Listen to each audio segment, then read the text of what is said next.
Do you think that sexual addiction is real? And if so, what differentiates that between just having a high sex drive or just really enjoying sex? Very much so. I do believe it absolutely is. Not only from a research perspective, we know it's a real thing, but also from an experience perspective, it is a real thing.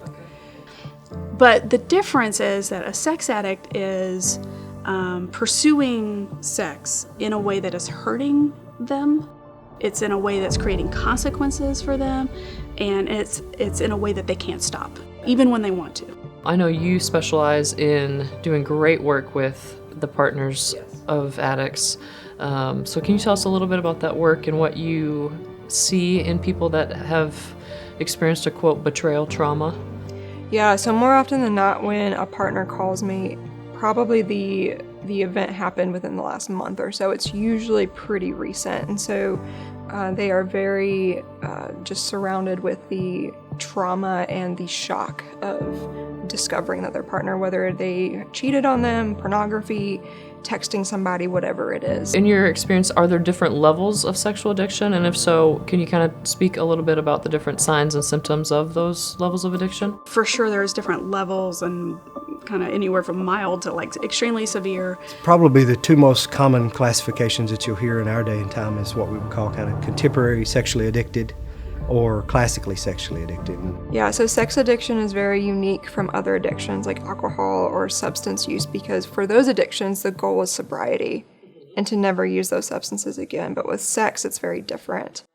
We don't want to go the rest of our lives without sex.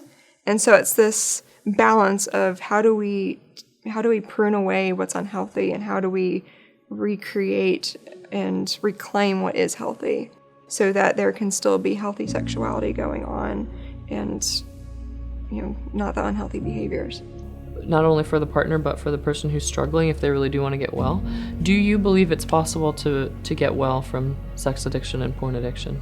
Absolutely, I do, wholeheartedly. That our bodies and brains were designed to heal, and I even believe our souls, that there's very much a lot of hope. 100%. While I don't know of a cure for sex addiction, there is absolutely recovery is possible.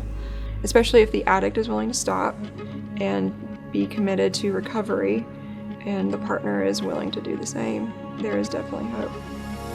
My name's Carissa Kay. I'm a marriage and sex therapist here in Chattanooga, Tennessee. I'm the founder of I Love Us Relationship and Intimacy Counseling, and I wanted to provide this video for you all as a resource and a message of hope. So there's a lot of embarrassment and shame around issues of sexuality in general, and a lot of misunderstanding around sexual addiction and pornography addiction.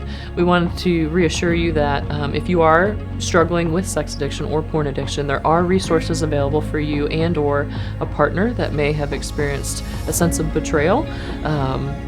There is hope for recovery, and there's no reason that you can't experience a healthy love life and relationship if you truly choose to dive in and do the work. And hopefully this is a strong starting point for you all today.